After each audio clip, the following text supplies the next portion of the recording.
Magandang umaga mga kasambahay. I'm Dr. Katrina Flor Cruz Dacanay, your pediatrician for today.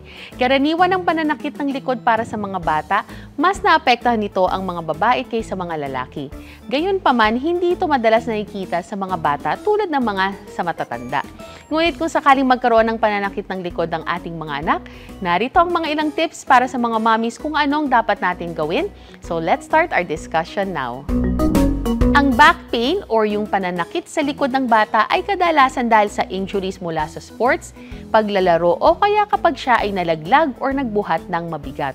Ang back pain ay dulot ng pananakit ng mga muscles, strained na litid, or pagpapasa.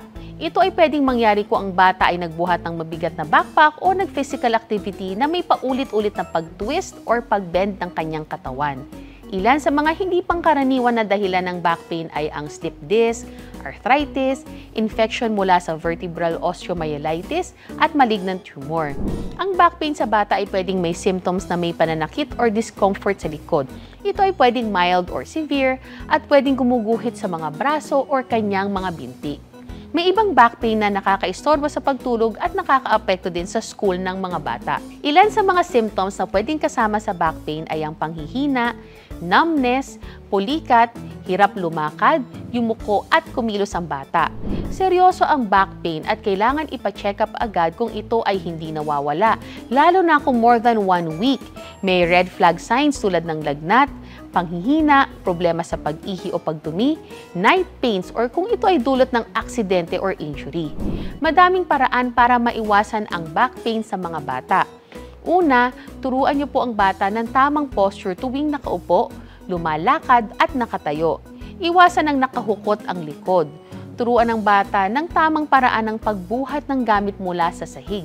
Dapat ay mag-bend ng tuhod at hindi sa baywang. Iwasan na mag-twist ng katawan habang may binubuhat na mabigat. Nakakatulong din ang exercise tulad ng swimming at yoga upang lumakas sa mga muscles sa tiyan at likod ng bata. Importante din na ma-maintain ang healthy weight, iwasan gumamit ng mabibigat na backpack at kumain ng masustansya at balance na diet. Ilan sa mga pagkain na nakakatulong sa malusog na muscles ay ang leafy green vegetables, fruits, fish at meat. Uminom din ng madaming tubig. And that's it mga kasangbahay. I hope marami kayong natutunan sa araw na ito.